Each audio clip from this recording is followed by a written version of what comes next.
This video contains gratuitous use of profanity and uncomfortable pauses to compensate for lack of professionalism and original thought. Viewer discretion advised.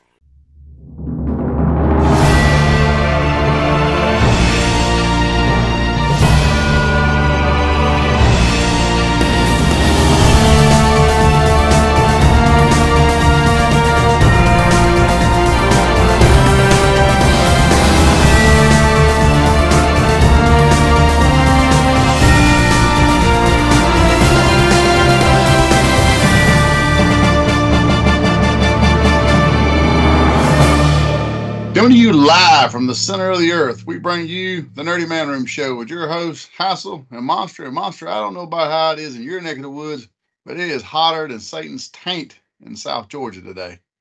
It was hot here on the weekend, like really, really badly hot. And then it got, then it cooled off a little bit and it rained a couple of days and it wasn't near as hot, but it's, I haven't been outside today, so I don't know. It has been cloudy and overcast all day, so hopefully it's not super hot. Well, it teased us with a little overcast and some cool breeze for about an hour today, and then it went right back, full swing, humidity and everything. So, yeah. Someone sent me a picture that I just forwarded to you on your phone of for a joke about how hot it was, and I got a good kick out of that one. It was somebody signing outside of a coffee shop. Yeah, no shit. I thought you were going to send me the one where it shows like the sun, earth, and Georgia in the middle. That's yeah. I was in Texas the other day, or a couple weeks ago, so it's bad there too. So I would tip our hats to them.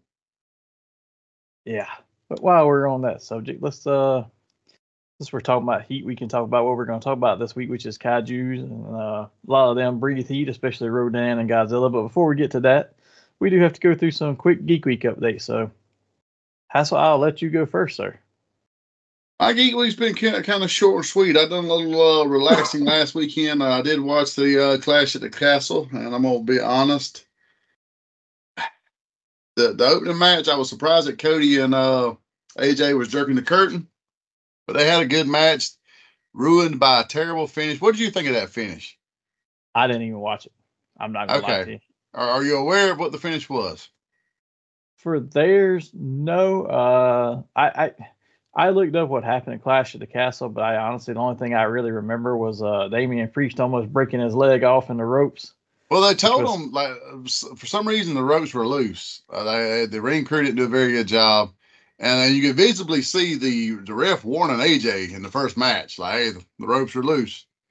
And he didn't botch none of his shit, but the females fucked their shit up. Jay Cargill, God bless her, and Damian about broke his ankle. But they had a solid match. Like, if it hadn't been for the ending, I'm talking 4.5 out of 5 hassles. You know, we're not going Meltzer 5, 6 stars, but you know, it was a good solid 4.5, and then that finish just knocked it back to about a 3.75 for me because, you know, Cody gets color, AJ gets color, you know, Cody gets, you know, handcuffed at one point, he escapes the handcuffs, and then he handcuffs AJ, and then literally he quits because he's taunting, I'm finna hit you with these steps.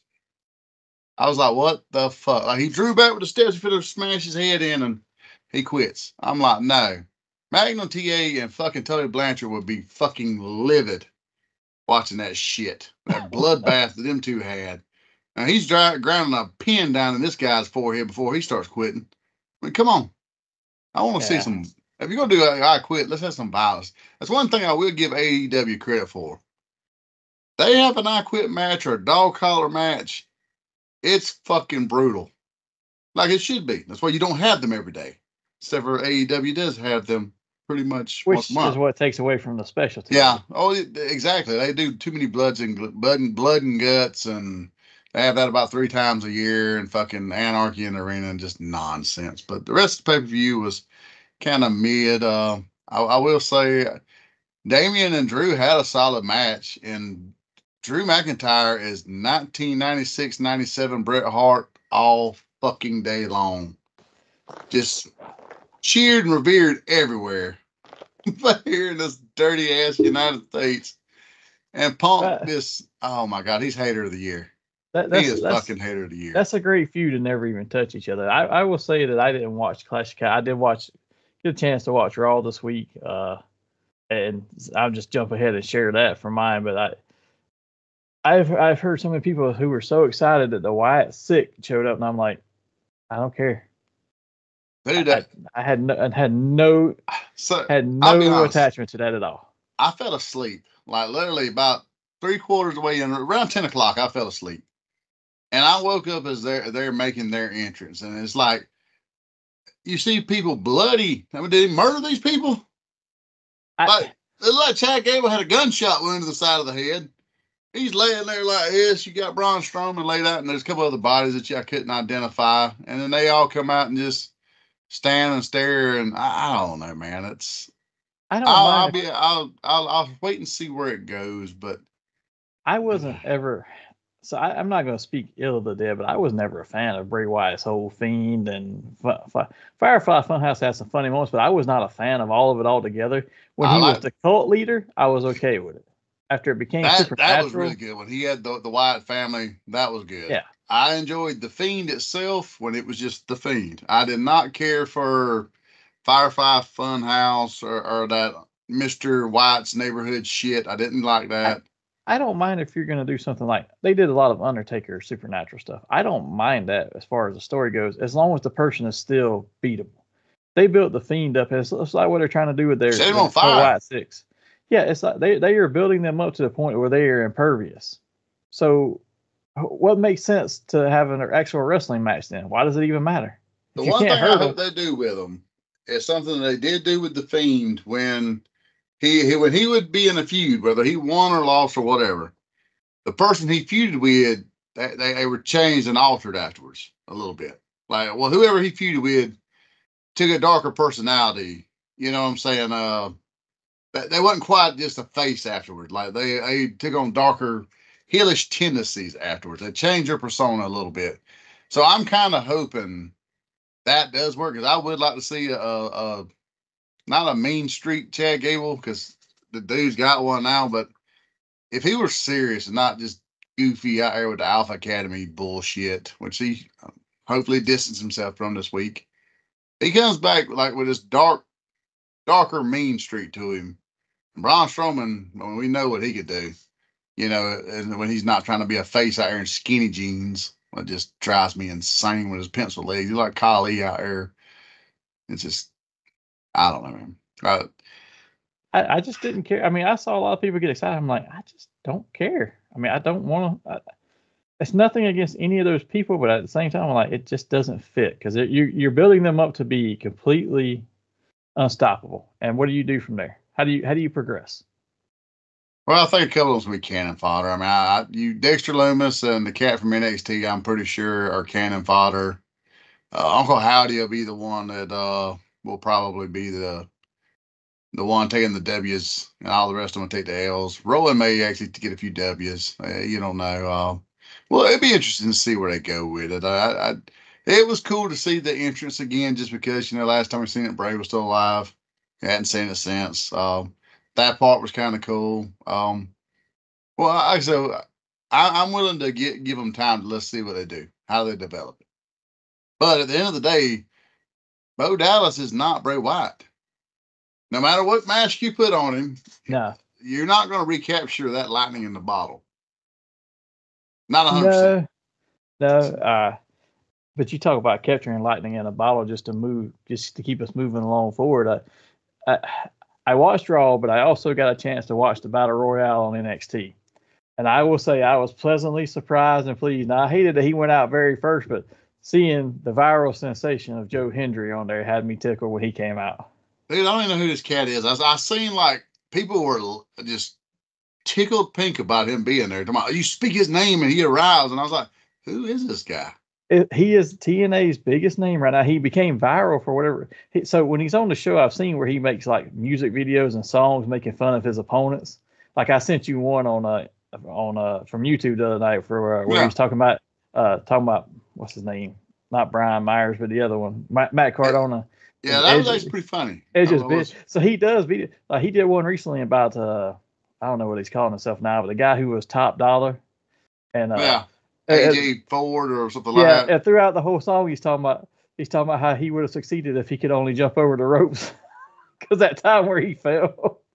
Wow. So it's like he just blisters him on there. I was like, man, he ruined his career in one little 2-minute song. That is sad. That guy had some potential. I mean, he wasn't going to be, you know, the next big thing, but I mean, he did have some potential, and it just. But he's gotten to be a viral. This Joe Hendry has gotten to be a viral sensation for that, and for the whole thing about his song, his intro song, which is "Say His Name and He Appears," and everybody believes in him or whatever, and he's sitting there clapping and singing. And man, when I've seen little clips on TNA where somebody the announcer will be talking to the talent backstage and talking about that they're going to have to face him or something he's done with them. They're like, "Don't say." And as soon as they say his name, he's like, then they pan the camera over, and he's standing right there, like you just had to say it, and now he's here. And he would come over there and start trashing them and stuff. It's hilarious. Have you seen the rumor where they're talking about WWE might be going to buy TNA and use it pretty much turn NXT into TNA? I have not seen that. I read, I was reading that yesterday, I believe it was. The partnership might spark beyond what it is, and it may wind up being pretty much they'll be what OVW used to be. They're gonna kind of merge NXT and TNA, and I'm assuming they would keep the TNA brand over NXT because I mean, let's face it does have a lot more heritage, and a lot of your big stars that of today come there, started there, you know. Yeah. Who won the Battle Royal, by the way? The dude that came out first that had his ribs all taped up from being, I don't remember his name, something Evans or something like that. He's been feuding, I guess, with the current champion. He's an NXT talent. I don't know him, but I will say that the last four, in the last four, a guy with dreadlocks, I believe. Kinda, yeah. Okay, I think that's the one that Ethan Page, for whatever reason, even though he's feuding with the world champion Trick Williams, he was feuding this guy too. I don't know what the fuck was going on. I don't know. I missed it, but watch it enough to keep up with. But I will say that I was a little surprised too that one of the last four people in the match was Frankie Kazarian from TNA. Yeah, I did I seen some pictures where they held him out till the very end. I mean, he was eliminating people left and right too. Like he had a good showing in there. I always liked Cass. He was a good performer. I mean, I hated he got a shit run in WWE at the time, but I mean, I did see where that dude, that Joe Hendry, the one we were talking about a minute ago. I was looking for some clips to send you just so you could see kind of what he was a little bit. But there's one where he's talking to Cass and he's like, "Are you really the king of TNA?" Or he said, "When did you go from being the king of TNA to the dad from Spy Kids?" I was like, "Damn, I wasn't expecting that. It just came out of nowhere." So what else did you have going on? Some of what my Geek Week was, I'll get into during our main topic because I did watch Monarch. But I had a toy haul come in the other day, and I had the retro card Iron Man with the big boots, the Model 9. Yeah, and when I bought it, I was very tempted to I bought it with the intention of opening because I've seen pictures of where he looks really cool with the jets and all that, and I was gonna put him on my Avengers West Coast. I'm beginning to form a shelf for them. And then it looks so damn good in the packaging. I done some shuffling around on the wall over there, and I put it right under the War Machine retro card. So he had to go on the wall. I did get the cable from the new. Got one for the wall and one for the shelf here. I love the X-Men uniform, and so you tell me what you were disappointed because there's a couple things I've seen about him that just disappointed me. Well, I didn't buy him. Right off the rip, the blue does not match the others. Like when you stick him next to the other blue and golds, nowhere near it. Matter of fact, it looks 100% Capcom blue is what it reminds me of. Aside from that, the guns suck. Like this was the biggest gun he had. Well, when he wore that outfit, he was smaller guns and he had the scimitar. He looked like shit in person. I had this Gridiron Studios gun that I've been saving for a while. I bought it drunk one night. And then I was like, fuck, I don't know what I'm going to put on it. Because it's so fucking big. And I was like, cable. You know what I'm saying? The hands, his hands are big enough that the index finger doesn't fit in the hole. So I was like, shit. But I will give him kudos on a few things. The crinkles in the suit, like the fabrics moving or stretching or whatever, even in the gloves. Yeah. Immaculate, great. This part right here, and when you get yours, I did buy him. there's a huge gap. Right? See it? You kind of see it in the bicep. Yeah, I can. It's fucking awful and very noticeable. Now, if you keep him like this, it's not bad. But if you stretch his arms out at all, it looks fucking awful. So, what was your takeaway from that you were about to throw into a while ago? The boots where they painted onto the blue to get it all the way up to the knees versus just making that a solid piece. Yeah, well, they went back with the separate straps on the thighs too. You know how they started molding those in. That they went back to. I mean, they don't get loose and fall because they just seem a little fixated better, but they're not molded in, so to speak. I don't like the little top piece too, where it looks good on his for his mobility, so you can move him without the straps becoming entangled. But it's also kind of offsetting if you see him from the side. So you have to pose him just perfect so that you don't notice that those straps don't connect from the waist to because the straps actually run up under the. You know what? I hadn't noticed that until you said that, but now I can totally see it. It's like a little flange that comes up over it. Yeah, because if you look, the straps actually run under the waist, the abs crunch, so that you can crunch them without binding them up. Holy shit, I hadn't even noticed that. I might have been drinking whiskey last night when I opened him, though. It might be why, but yeah, wow. The face sculpt is great, though. I mean, now that I've there, you can kind of. Yeah, the face is amazing, and honestly, the chest and stuff, because they put little wrinkles and stuff into the outfit, that looks really cool. But if you notice, the right arm doesn't match it because it's the arm from Hercules. So it's like veiny and stuff, like a arm with no clothing on it, and then the rest of the clothing has wrinkles. Well, the only thing I didn't like either was, why is his hand just blue? You got the yellow wrist thing, but the glove is blue. Why not give him a yellow fist? Yeah, I feel like his fist should have been yellow. I don't know. It screams Marvel versus Capcom. It's a solid figure. I like it, but I mean, it doesn't match the others, which is what I was truly hoping for, which is why I bought two. If I'd known that, I would have just bought one, put it on the wall up there like I did. The other thing I bought, and I was extremely disappointed. I'm waiting to hear back from Super 7's customer service, but this bad boy right here. Okay, first thing I noticed, you know how we talked with Wily Kit, they didn't have the sleeves over them, but it did come in the plastic. You know what I'm saying? This taped up the little baggie. No, this didn't even have the baggie.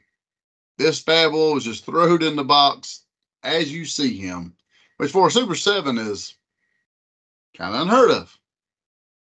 Then I pulled him out and started looking at him, and this motherfucker's face looks like that mutant William Dafoe from Poor Things, where he's got that fucked up, scarred face where he was the doctor. He looks just like that in the fucking face because it's cracking through here.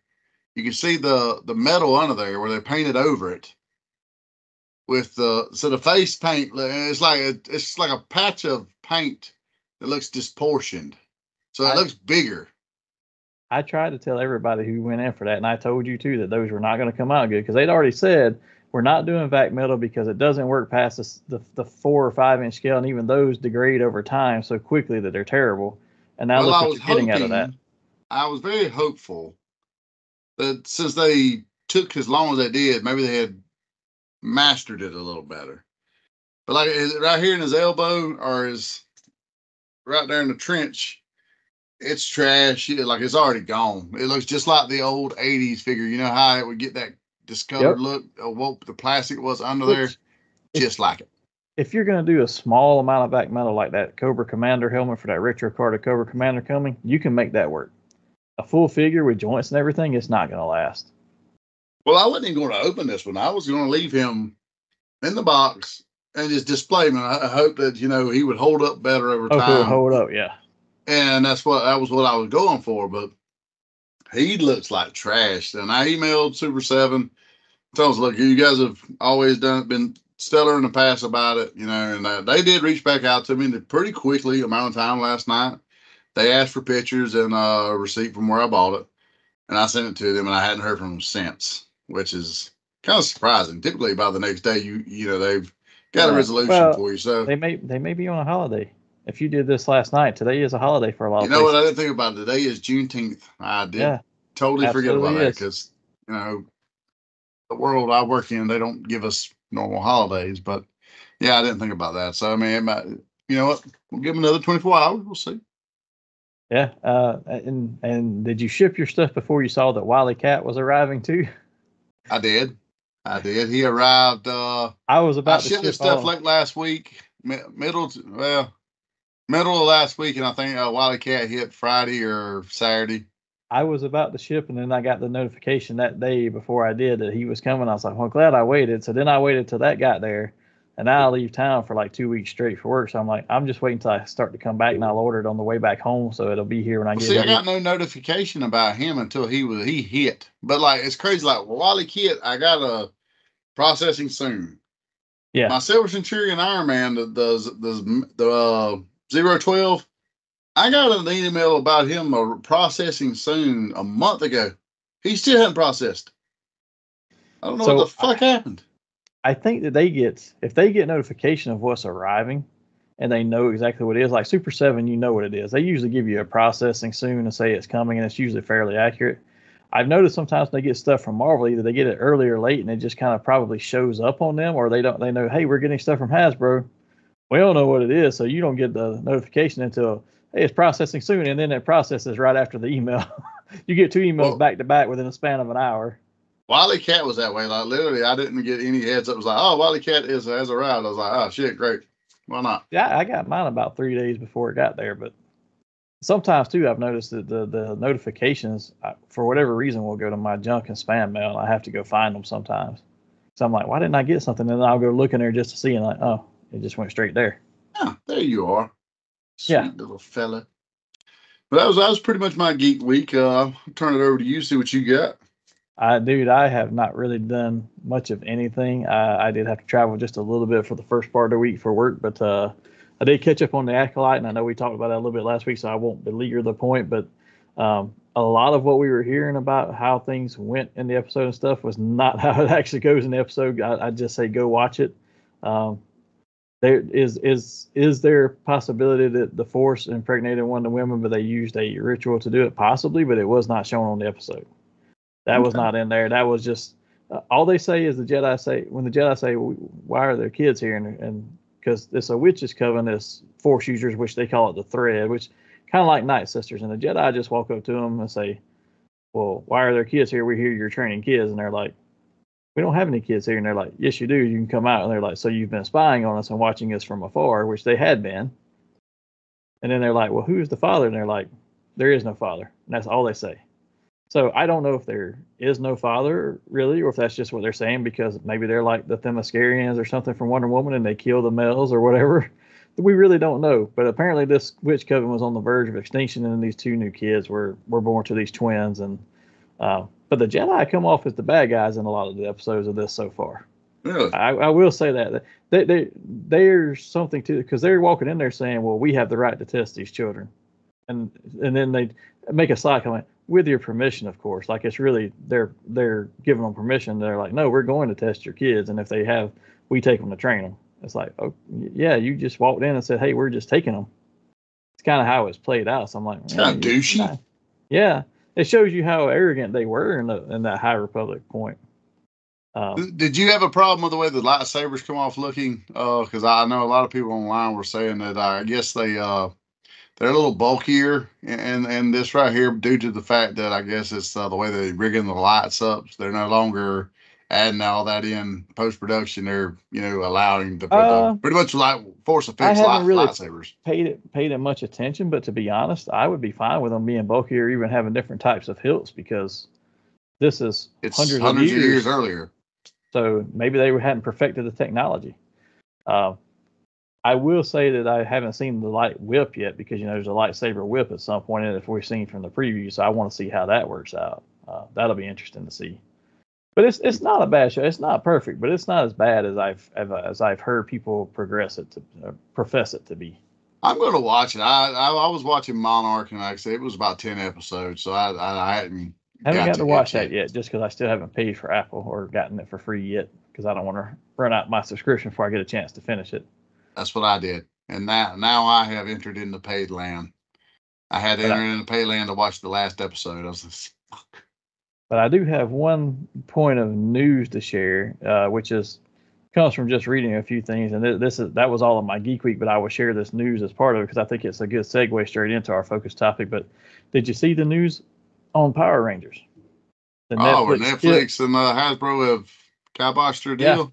Yeah. So interesting to see where they go from there. Because after after 30 years of Rita and Zed, all they had to do was just hire poor branding. Yeah, I saw that right there. It was it's quite surprising, honestly. But why do you think it kind of got nixed? Netflix is always trying to find new stuff to put on there, but they're also very cost conscious about what they spend on to a point. If Ryan Reynolds and Rock walk up to him tomorrow and say, we want to make this movie and it's the shittiest movie in the world, because of their names, Netflix will just throw money at them, but they'll have to take it from somewhere else, so they'll cancel a bunch of other shit they were working on. Do you think it could be where WWE their contract with WWE picks up in December, and that wasn't cheap?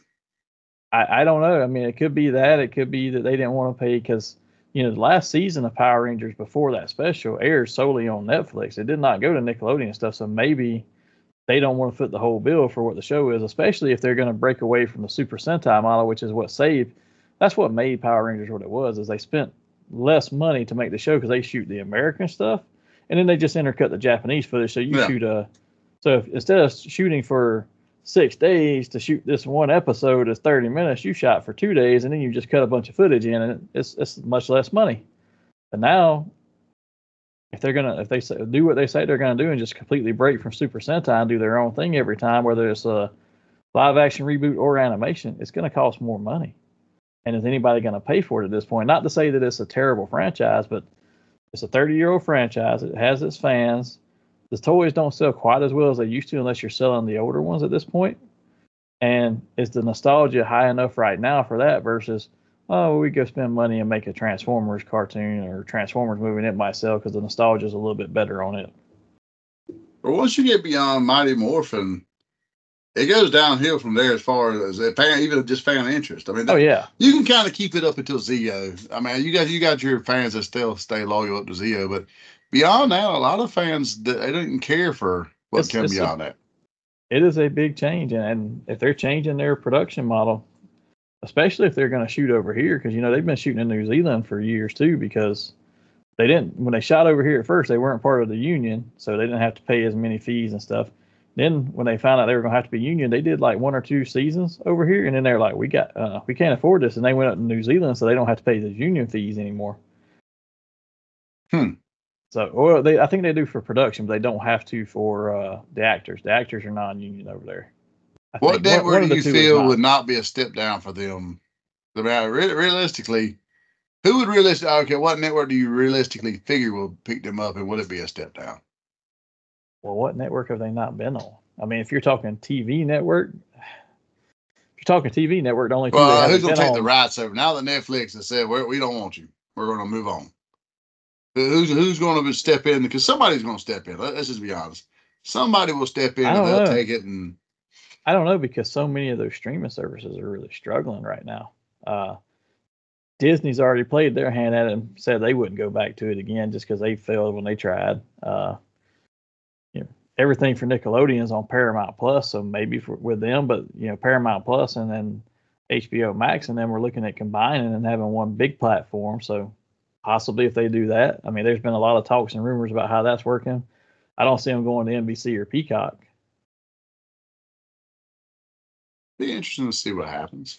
Yeah, I mean, somebody will pick them up. I'm at a point now where it's like, well, why not just give us a boss ass anime?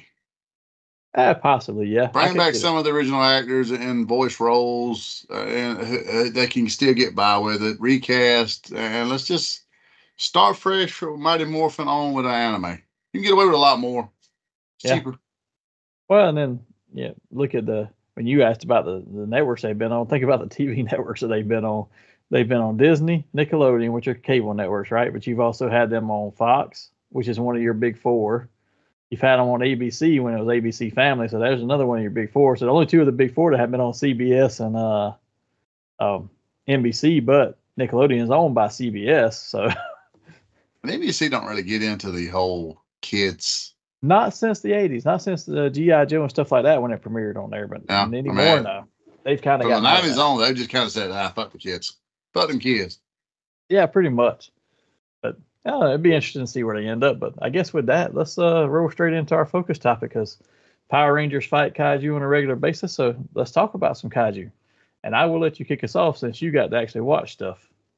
Yeah, I actually I smashed Monarch. It was 10 episodes.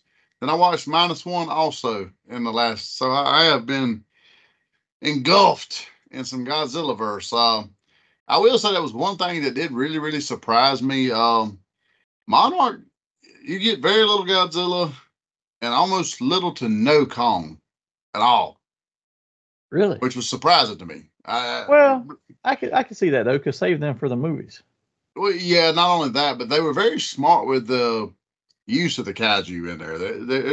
It's not like you just got overrun with it with like 3/4 episode is that, you know what I'm saying? It's actually kind of Nightmare on Elm Street 1 where Freddy's only in the movie like 11, 12 minutes. It's kind of like that. Yeah. But you get enough of it in each episode to where it's like it's impactful. It serves its purpose, and it's not just there for shock value or whatnot. I am ashamed to say that I did not realize that John Goodman's character from Skull Island was the dad from the Japanese guy that played Scorpion. I did not know that until the final fucking episode. I knew that guy was in there. I didn't know what his connection was all of it, where he was at, and any of that stuff. He was in what was the second Godzilla or whichever one where. Well, he might have been in the first Godzilla there because he was one of the executives or whatnot. But basically, his family founded Monarch. Essentially, the first episode kicks off and it's John Goodman running, and he's recording himself, and he's talking to somebody. You don't know who. Like, I know you don't understand this, but I'm sorry. If this gets you, well, I hope it don't get to you because that means I'm dead. But if it does, just know I love you, this, that, and the other. And it's like, well, who the fuck is he talking to? You know, Goodman kind of come off as a weirdo and calm. Well, he throws these tapes into the water, and they go on. He's battling on some Kaiju there. There's a Kaiju battle chasing him. It's like a big spider. And then it kind of cuts away. It does a lot of time jumping. That was the only thing that was a little, you got to pay attention. It was very cool to see, Kurt Russell and his son, Wyatt. Yeah. They both play the same character, this time displaced. Years apart. Yeah. That was pretty cool. But essentially, Kurt Russell's character, the younger version, and that Japanese guy, I forget the guy actor's name. He's the one who plays Scorpion, but his last name's Rand in the movie. His mom and dad, they all found Monarch. And in the first flashback with them, they're like hunting these fucking Kaiju eggs. And there's this place that like they're keeping people off the map because like the radiation's off the map, this, that, and other. But then when you get there, radiation's good because these things are feeding off the radiation, smoke and mirrors. So they go in there and they find all these damn eggs, and this is like a 57 or 8. But that's kind of how the series follows it. It jumps in and out with these 3. And the formation, they're because Wyatt Russell, he's military, and he's his last name's Shaw. So he's like military. He's tied to it, and the government's trying to control him. But then he's falling in love with the lady, and then the other guy, doctor, he's just a fucking idiot, which is who winds up being John Goodman's character later in life. And it jumps around. It's really good. Then you got both of you flash forward, and the guy from Godzilla, the Japanese guy, he staged his death, and he had 2 kids, but they didn't know about each other because he had a wife in Japan with a son, and he had a wife with a daughter in San Francisco. So she goes to Japan to sort affairs, and she opens the door, and there's another family. So there's that whole, like, who the fuck are you? That was pretty cool. And then they wind up forming a bond. I mean, they are family. Blood is thicker than water. And they wind up wanting to know what the hell the deal is with their dad. They hook up with Kurt Russell, and there's a chick named May. And they all, it's just like, then, you know, they're in and out, and Monarch's after them, the government's after them. And it winds up being like a spy thriller type thing at the same time as they're chasing. You get a few cut scenes with Godzilla. You get one way back in the day with Wyatt Russell and the Rand crew, mom and dad. And they try to lure out Godzilla with a nuke. Well, the government wants to set it off. And they set the damn thing off as Godzilla goes to bite it, and a big explosion goes off. And it was more than what actually they set off on Hiroshima, is what they said. However, because Godzilla's trying to eat it, he absorbs it. Well, they thought they killed Godzilla. And this was in 57. So they thought they killed Godzilla. So he's like, then the general's like, well, we don't really need Monarch because we didn't kill the monster. And he's like, but there's more out there. He's like, no, we don't need to worry about that. And so there's a battle the whole time of them trying to keep Monarch going. It's jumping back and forth. And then, you know, in the future, Monarch's huge and massive. Then you get this little guy named Tim that's like this nerd in the basement for Monarch, but he's the brains. And he's trying to figure out things too. And it just winds up being this whole circle of life type deal. Then you realize later on they did not kill Godzilla. And when the government figures this out, they're like, oh, no, we gotta do something. And they start dealing with the, you know, how you got down to the Earth, center of the Earth deal. And what was it, Kong versus Godzilla? Yeah, Hollow Earth. Where you had the beneath or whatever they called it. It kind of delves a lot more into that and how time travels differently there than it does on the Earth. Because that's Kurt Russell. They were like, you look really good to be 90. Well, what happened is he went down there. The mom ran. She got captured by some kaiju, falls down, and they trying to rescue her. Well, Kurt Russell goes down there and he spends the equivalent of a week. He comes out 20 years later. And when he comes out, Dad ran. He's done went crazy, which is John Goodman. He's done went crazy, went off on a Skull Island deal because he's done got fixated on wormholes and shit in the middle of the Earth. And essentially, he was right. It is. They come out in different places. Like go in one, come out last. How they travel, but the time travels different down there. Yeah. And so it wound up being this really cool ordeal, all in all. I won't tell everything, but when Kurt Russell comes back out, Scorpion he's no longer a little boy, which was one of the like heart wrenching parts. Because like, before he goes to go down to the hole looking, he gives the kid his knife. The kid's like 6 or 7, and you knew that he had, you know, an affinity for the mom. He really loved her, but he stood back and let, you know, John Goodman's character marry her and adopt the kid and whatnot. But he always gives him his knife and tells him, "I promise you, I'll be back." And then he don't come back for 20 years. And he looks exactly the same when he comes back. Like it's been a week for him, but 20 for everyone else. Well, fast forward to the end of the story. They finally go back down there again, and the mom's still alive down there. She like saves them from a kaiju, and which is really cool. And it's been, you know, 50, 60 years for them. It's been like 2 months for her. Because she's like, yeah, I think I've been down here like 57 days. And like, no, you've been down here close to 60 years. So she's freaking out because like her granddaughter's down there with him. And she is like flipping out because she realizes her husband's dead by this point. Yeah. And that was one of the other parts where Godzilla shows back up at the end. Because there was one scene earlier that I skipped in the middle. The granddaughter, she has like PTSD like a motherfucker from G-Day. You know, rightfully so. I mean, if a kaiju destroys your city, you're going to have some stress, you know, disorder there. So she flips out every time she sees something. And then, like, there's a part where her and Godzilla look directly in each other's eyes. And he kind of moves on afterwards. And that's when, you know, Shaw, which is, you know, Kurt Russell's character, says, you looked in his eye, you know he's not a mindless monster. He knows what he's doing. And he's trying to shut all these holes down because his theory is if he shuts all the holes down, they'll quit coming up and fucking with people. That's kind of where he's at with it. But it might have been a pretty damn solid series. I enjoyed it. It's 10 episodes. It's worth getting Apple for. Honestly, even if you had to pay for it, it's a fun watch. It will keep you guessing in a lot of places. It's drastically different than -1. I can tell you that because I watched -1 like literally right after the 10th episode. So that's the one that I tried to watch. Wow.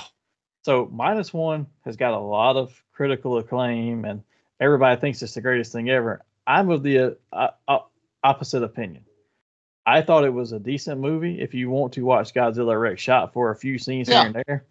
But for the majority of the movie, it's so slow, and I am not invested in any of the human characters at all, to the point where I couldn't finish watching it. I still haven't finished it.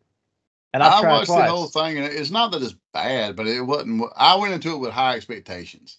Because like I just finished watching Monarch, and there's one badass scene with Godzilla like fights this kaiju down there that's about to kill Kurt Russell and them, and he grabs this motherfucker by the wing. It's like a big bat.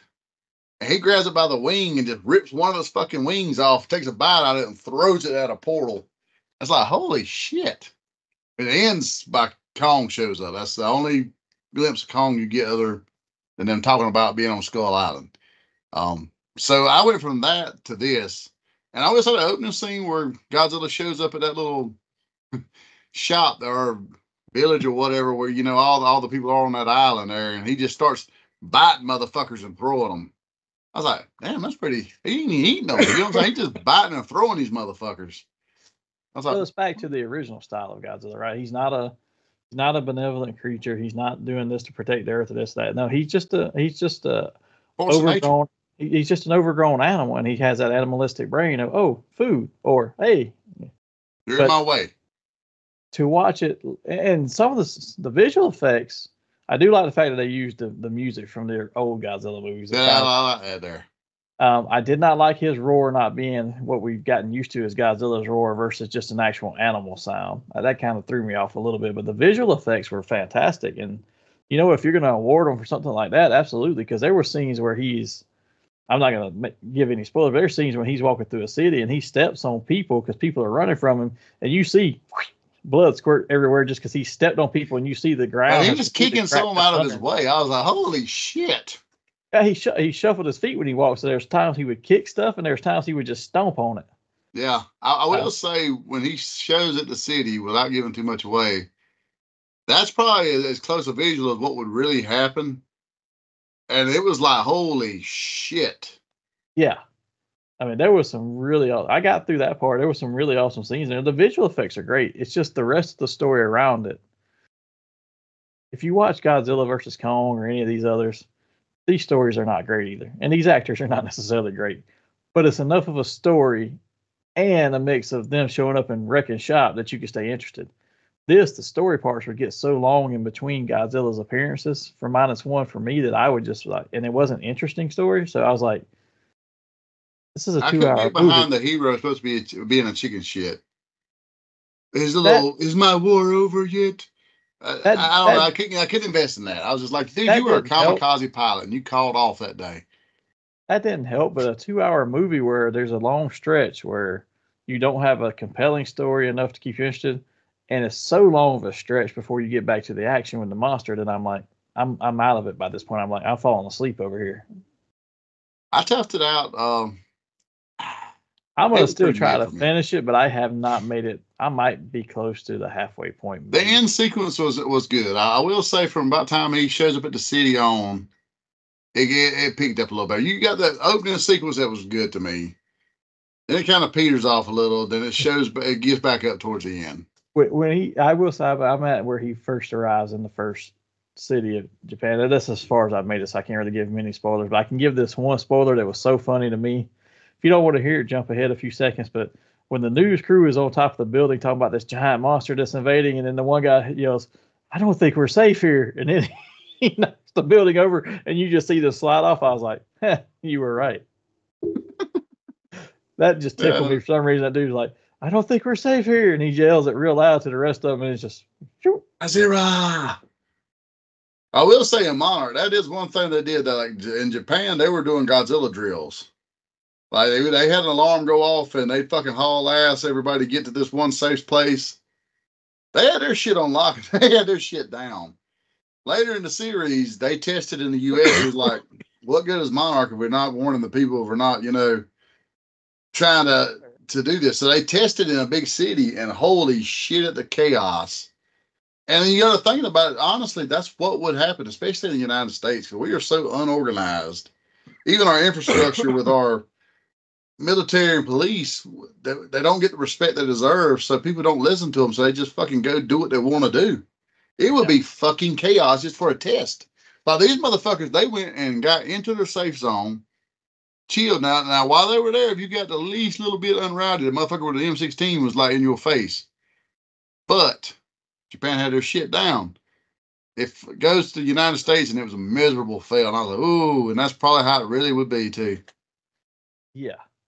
So let's do this just to end off this discussion before we move into Nerd Out. Let's end this discussion with since you watched that and you watched Monarch, and obviously we've seen, because we've talked about it on the show before, the Godzillas, the Godzilla versus Kong movies, the whole.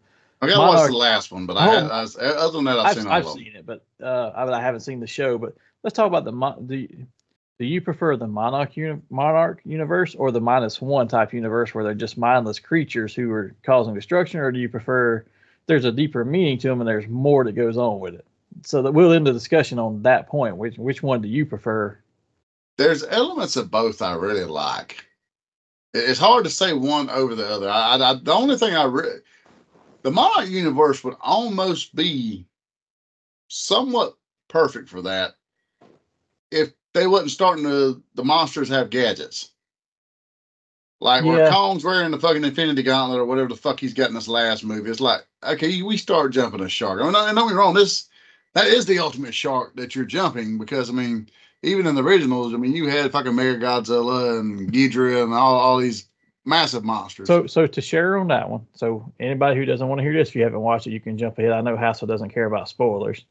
This was just a point. The thing that they put on Godzilla was stupid, but there was a reason to it. So he was in a previous fight, and one of the other, I don't know what he's, ape that they're fighting, the one that has he has a little weapon that he uses, which is like a bone whip, basically. And I can get behind that, because I can see an animal taking that from that perspective of a monkey and ape having that. It's almost like the spine from another animal. He's using it like a whip.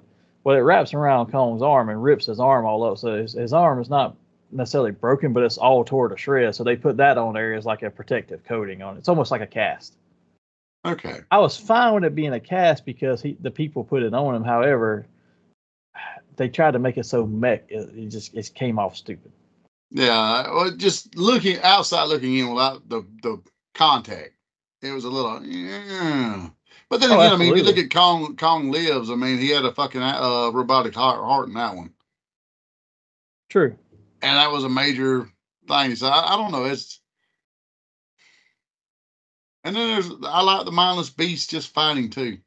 That's fun too. Other than the fact that they go back and forth, even in the Toho verse, where Godzilla's either good or just fucking shit up. Yeah. One movie, he might be a force of good, defending the people from the other monster. And then in the next movie, he's the one fucking everybody up. Yeah, and I don't like the bouncing back and forth. Inconsistency. I like both of them for different aspects. I prefer the Monarch stuff just because there's more of a backstory to it, and you can flesh it out more if you try. I don't think they have given it full enough credit, except for maybe like this Monarch show. Like they're in the movie so far. Really like the Monarch show, I think. It fills in a lot of gaps, and then you start having light bulbs the last couple of episodes, like, oh shit, this is that. Oh shit, this is that. A lot of things start going off for you. You know what? I could get behind the mindless beasts fighting each other and stuff, or just wrecking shop, if they gave you a story or a main character that you wanted to see. How are they going to survive this? Are they going to die during this? And you cared about the character. I just didn't care about the guy in -1. And honestly, I cared even less about him. So another spoiler, jump ahead of people for about 5 seconds here or so. But when the girl that he goes back to see, when he first gets back to see, the one nursing him because he's got the head wound or whatever. Yeah. When she pushes him into the alleyway to protect him from the shockwave of Godzilla's blast, and she just gets blown away, I'm like, I don't even feel sorry for you because that was stupid. Why did you push him instead of just jumping in there with him? Yeah. Why did you it both made no go? sense to You're me. It was standing by like, the what alleyway and fuck? she's like, no. I'm like, fucking jump with him. Really? That's why it was hard to invest into him too, because like after that he went full blown kamikaze again. I'm like, you got to take care of this fucking kid she left behind to save your punk ass. I just didn't care about the character. So that in that respect, the mindless destruction was like, all right, it's cool to see that, but I don't By the care enough end of about it, the I rest of wanted the to see story. Godzilla kill them all. I did Yeah. not want to see mankind prevail. I want to see the monsters fight stuff, yes, because that's the action. But I need a little bit of a story too, and I guess that's I get more of that from the Monarch stuff than I do. Yeah, you'll see what I'm talking about when you finally finish it. How they deter him at the end of it, and they touch on his regenerative thing. That looks cheesy as hell at the tail end of the movie when you get that the monster will return deal.